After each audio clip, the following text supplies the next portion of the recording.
Oftentimes, as survivors of sexual violence, we need to hear that what happened to us was wrong.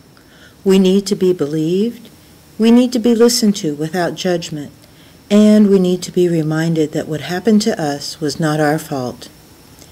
Because 99% of assaults are committed by men, usually by someone the survivor knows, it makes sense that it can be difficult to regain trust in men.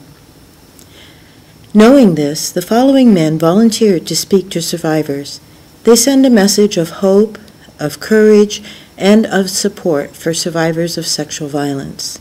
But, I mean, I just try to think of what, maybe you can think about this, what kind of response would ever lead you to be violent in any sort of way? It just, none. I mean, I'm trying to think of what would make me do that?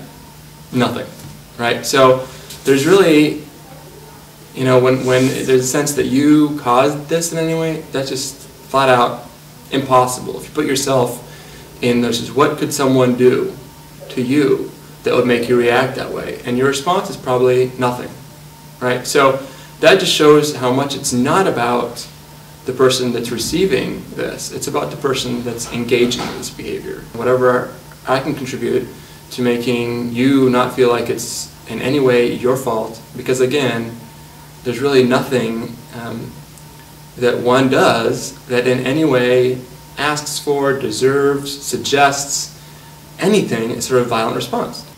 Nobody asked to be sexually assaulted. It is wrong for anyone to have any sexual contact with you without your consent, regardless of how well someone knows you, what you're wearing, or how much you've had to drink. Sexual violence is never the survivor's fault. It's really important to understand that you did not call this upon yourself. These acts of violence need to be defined for what they truly are. They're acts of violence against you. There was nothing that a victim has done to have these things happen to them, and it's males that need to really address and educate themselves and really challenge those cultural norms and values that often lead to this sort of behavior. It's unacceptable. And again, it should never happen.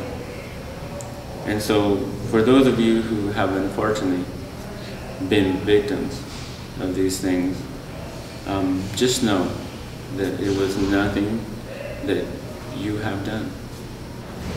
Hang in there, and just be sure to get the proper support and resources available to you in your communities, at your universities, and also maybe through your relatives.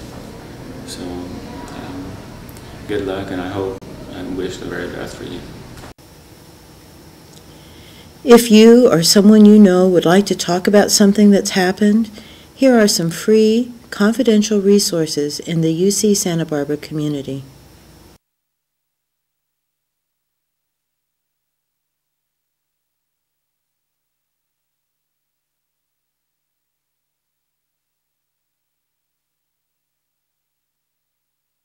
What happened to me as a child is not okay. As a survivor of childhood sexual assault, I've learned that what happened to me when I was 7 and 9, throughout all that time, it's not okay. And I used to blame myself for what happened. And I've realized that it's not my fault. And what really helped me realize that was basically talking to other people, especially some friends, opening myself up to them, and it made me realize that there are other people out there like me, and sharing those experiences made us bond. Like, we've gotten really close, and they made me realize that I'm not the only one out there, and what happened is not okay. It shouldn't happen to anybody.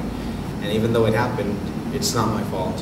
And it's made me grow as a person and believe in myself more. And there are a lot of resources that can be used to deal with this, like the Women's Center and the RCSUD. And the resource that I use the most is basically my friends, and opening myself up to them helped me out a lot. So basically, to through talking to them, now I realize that it's not okay, it's not my fault, and it should never happen. And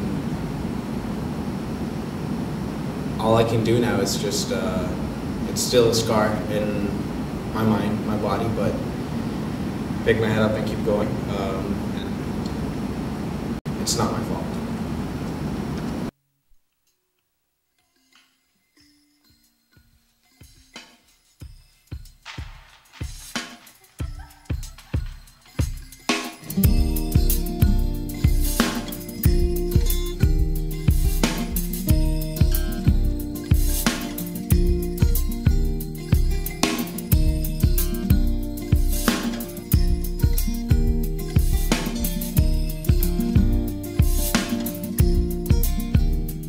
Squint your eyes and look closer. I'm not between you and your ambition. I am a poster girl with no poster. I am 32 flavors and then some, and I'm beyond your peripheral vision. So you might want to turn your head, 'cause someday you are gonna get hungry and eat most of the words you just said.